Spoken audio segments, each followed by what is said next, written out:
Nous avons en Guinée 4 catégories d'hommes politiques. Il y a une catégorie qui s'y est mise par conviction. Comme moi, je dis, je le fais par pure conviction, j'en ai fait un sacerdoce. C'est que quoi que je fasse dans ma vie, quelle que soit la fonction que j'occuperai, aujourd'hui je suis entrepreneur. Moi, depuis des années, je fais ça, je suis entrepreneur. C'est pourquoi, quand je suis parti de la Hague, je n'ai pas galéré, comme on le dit en langage courant. J'ai de quoi m'occuper de moi-même et de ma famille grâce à l'entrepreneuriat. Mais je fais de la politique. Je suis nommé demain à une quelconque fonction dans la République, je ferai de la politique. Ça dépend maintenant de comment on l'a fait.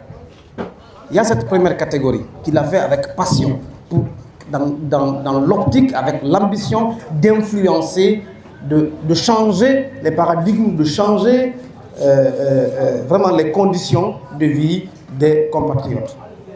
Et même du monde. Il y a une deuxième catégorie de cadres recyclés, des gens qui ont tout eu. Ils ont été ministres, ils ont été directeurs nationaux, quand on les débarque, alors voilà, ils se reconvertissent en politique, alors qu'ils ne l'ont jamais été avant d'avoir été débarqués. Ils n'ont jamais été dans leur ascension administrative, ils ne l'ont pas été quand ils étaient aux fonctions, c'est après qu'ils le deviennent. Il y en a qui le sont par contrainte. Et ceux-là sont les pires. Tel est président, je suis dans l'administration. Pour continuer à bénéficier des largesses de l'administration, je m'engage dans la campagne politique. Et souvent, ces gens-là deviennent très zélés.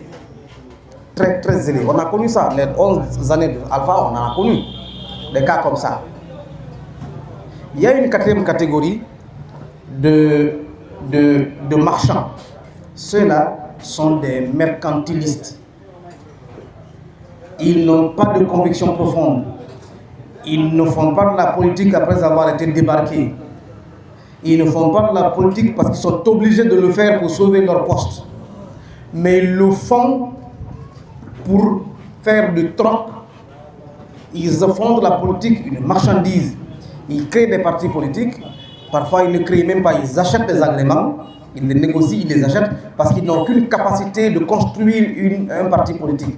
Pour créer un parti politique, il faut avoir la capacité d'en créer. La capacité d'en créer, c'est quoi? C'est avoir un ancrage social, réunir des gens, vendre une idée, avoir un projet politique, le vendre, donc réunir des Guinéens et des Guinéennes autour de ce projet, se constituer, demander un agrément, entretenir cette masse, avoir un discours, avoir une philosophie politique, avoir une philosophie économique, avoir une philosophie sociale. Ils n'ont rien de tout ça. Ils achètent des agréments, ils ont ça dans le sac, et c'est avec ça qu'ils marchandent. Et c'est eux qui disent souvent parti est égal à parti.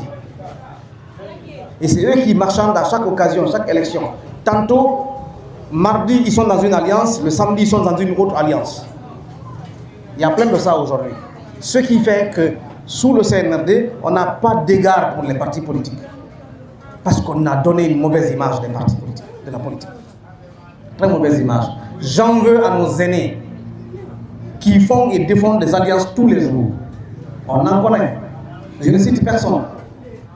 Je ne vise personne. Mais ceux qui se sentiront dans le schéma que je trace, je l'assume et je les affronterai pour le dire, de leur dire dans le regard. C'est pas normal, il faut qu'on arrête de faire la politique comme ça. Ceux-là ont déçu, ceux-là ont abattardi la politique. Ils ont fait que le citoyen n'a plus confiance aux politiciens. Tout cela entretenu par le fait que par le passé, des gens qui n'ont aucune base, aucun ancrage, qui n'ont pas réussi à se faire un vivier électoral, et donc, pour se faire élire, ils font de l'achat de conscience. C'est de là qu'est née l'expression clientélisme politique. En fait, ils n'ont pas de militants. Ils achètent les gens avec des sacs de riz, avec des postes, avec des billets, avec ceci ou cela, pour qu'on les élise. Le vrai politicien est celui-là qui vend son projet par le verbe, par des rencontres, qui ne distribue pas d'argent, qui ne distribue pas de postes. Moi, je suis de cette catégorie-là. Donc, comment aujourd'hui si vous voulez décrire l'espace politique, comment amener les Guinéens à comprendre la politique, voilà. Maintenant, qu'est-ce qui sous-tend tout ça? Ma compréhension, ma philosophie, je le disais à la dame, c'est que la meilleure définition de la politique que moi j'ai retenue, c'est l'appréciation saine du moment. Aujourd'hui, vous êtes dans une atmosphère bleue. Vous vous levez demain matin, vous vous rendez compte que toute l'atmosphère est devenue verte. Cherchez à vous adapter. Cela nous amène à la théorie de l'évolution de Charles Darwin, qui dit que nous sommes tous amenés à nous adapter au temps, au moment, à l'espace, au lieu. Si vous ne vous adaptez pas, vous disparaissez. Je paraphrase l'artiste Alpha Blondy qui a chanté « Tout change, tout évolue, seuls les imbéciles ne changent pas ».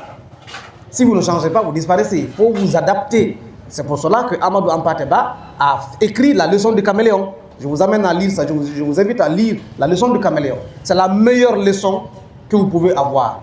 Le caméléon, partout où il va, selon le contexte, selon le milieu, il change de couleur. Et quand il prend la couleur du milieu, il est sauvé. Voilà ma compréhension de la politique. Cela est différent de ceux qui voltigent d'un camp vers un autre. C'est-à-dire que hier, j'étais vert parce que le vert était au pouvoir, parce que j'ai clashé avec le vert, je viens au rouge de l'opposition, et à l'opposition parce que je me refais une virginité, donc je reviens encore au vert, je ne parle pas de ça.